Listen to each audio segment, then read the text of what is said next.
The Chess Olympiad 2014 from Tromsø, Norway. It's going to be a great Olympiad. They're predicting that 100 million people will watch the games online, 1,500 different competitors, as well as 160 nations. What a great event. I'm told this is the fourth largest sporting event in the world. Don't miss any of the action. Hi folks, John Cordisco back again.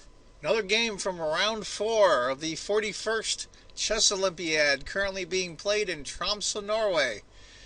Interesting game between Giri, young, top world-class player, playing for the Netherlands, and Boris Gelfand.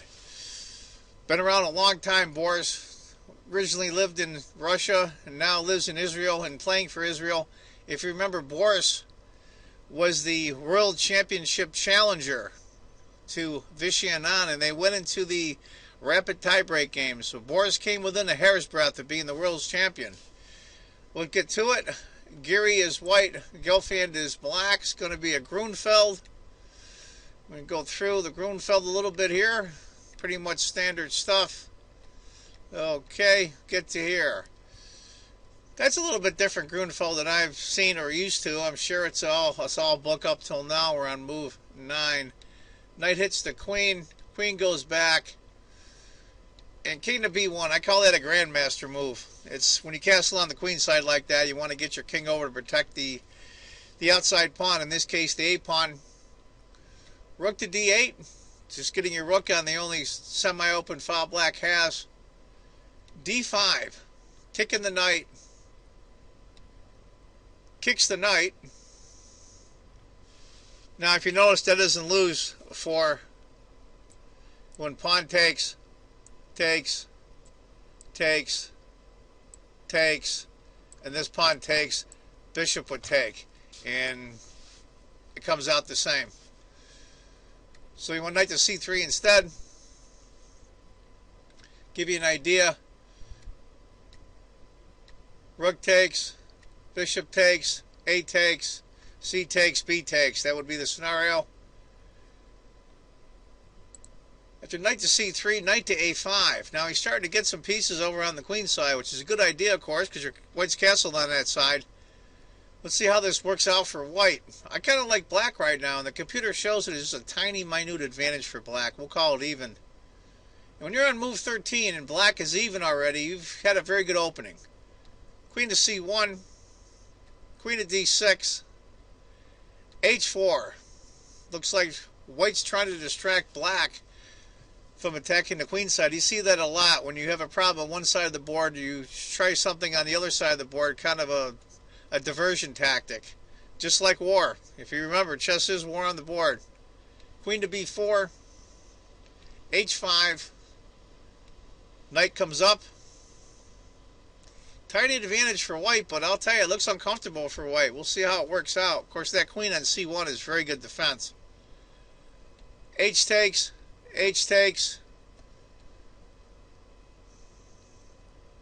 bishop takes c4, knight takes c4. Okay, they just traded one defending piece for one attacking piece. But what really looms large, especially in the Grunfeld, to get this dark squared fianchetto bishop, is just bearing down on white's position. That's a very strong bishop.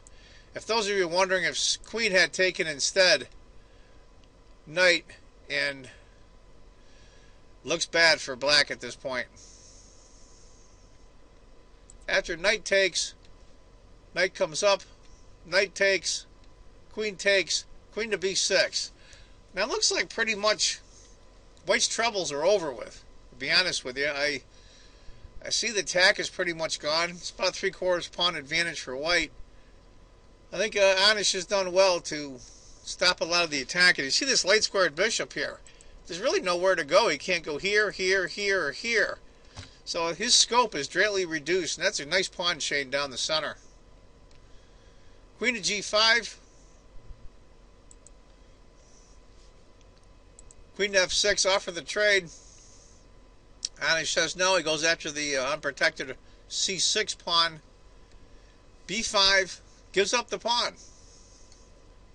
Now the computer calls for queen takes c7 to take the pawn. Anish takes the second best move, which is knight to d4. And how could you resist centralizing that knight like that? b4, kicking the knight, knight goes to a4. Tricky maneuvering with those knights there on the queen side. Bishop d7, hitting the knight. And of course the knight's going to go to c5. Now those are really good spots right here, here and here. These guys control a ton of squares. Here, here, here, here, here. I mean, they control all those squares. Here. Nice.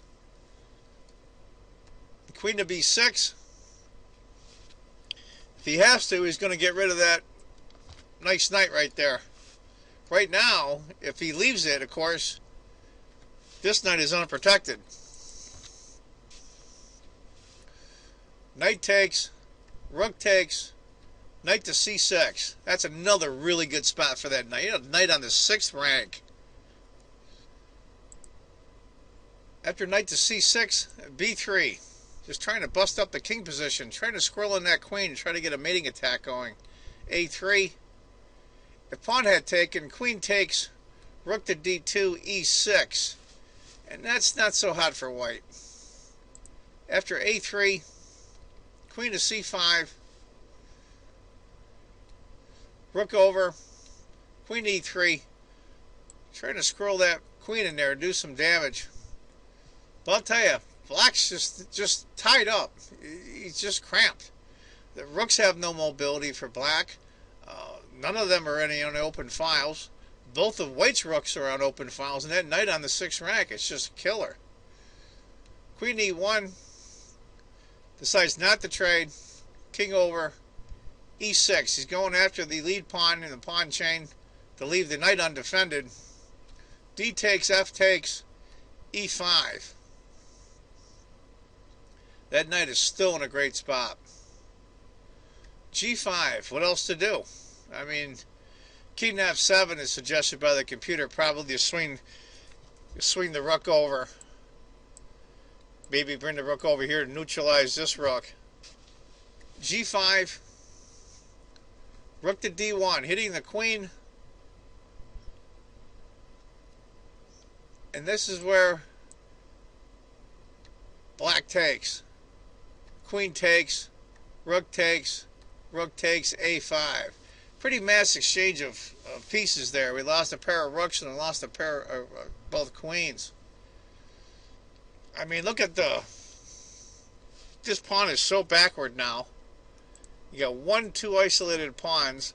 Granted, white's got 1 isolated pawn, but that knight is on a light square, so the bishop can't chase it off. I like white, and the computer bears that out. Rook to d8. Rook takes, knight takes, a4. Now this knight is just going to go to town. Bishop takes, knight takes. Now you have 2 connected pass pawns. What to do, what to do. Granted, might have to babysit this pawn being it's on a dark square. But there's always that. Anytime the bishop can take this pawn here later if the king moves. And after pawn takes, just pawn queen. So white still has to be careful. Bishop, f4, bishop e3, hitting the pawn, protecting the pawn. Now this is a mistake, a single question mark for black. It's about a point and a quarter advantage for white. He goes king to g7, and it jumps up a little, not much. I didn't think that was such a... Computer calls it a question mark. I debate that if it is a bad move. Knight to e6 check. Of course, it loses the pawn. King f5. He thinks he can get both of these pawns here. That's his goal. Knight. Bishop has to move. Knight to c3. Bishop takes, knight takes, f2. Now, this is going to be tough for black to draw. He's down by 2 pawns. But you got to remember, if he can win this pawn, his hope is he can trade this bishop for both of these pawns and the game is drawn. For those of you that were wondering if he had taken with the king, knight to c5. And that's it. Game's over. After bishop f2, knight c3. And this is where I think Gelfand stumbles. He takes the pawn. Now it's check. King e4, knight c1. He cannot save the b-pawn. King to d4, knight takes, king c4. He's thinking he can draw this, but not with the knight. White's got the key here. Knight c1. We're going to see some maneuvering around here for a while as white gets organized. Bishop e7, knight c3, king c4. Now comes up the white king. Bishop f8, knight b1. I'm going to go through this ending a little quick. You can slow it down or stop the video. Bishop e7, knight checks, king b5. Now it's just technique by Giri. King to b3. I can't blame Boris for playing on, to be honest with you. I probably would have as well. Maybe get in a position where you got to play this just right. You can take advantage of that bishop and win both the pawns. Knight to e4.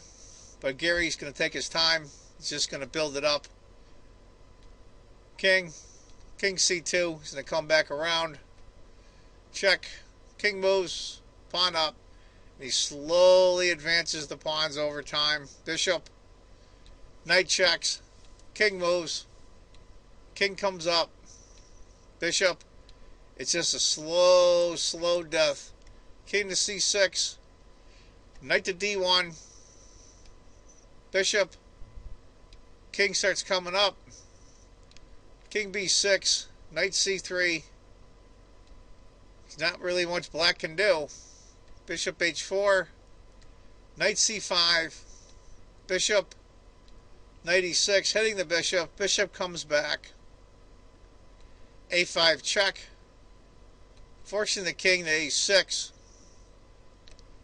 Knight c5 check. Forcing the king back. Now comes the b pawn. It's just a matter of time. He's slowly grinding them in. Bishop d8. King b4. This is very good technique by Giri. Bishop c7. King a4. Bishop d8. Knight e6.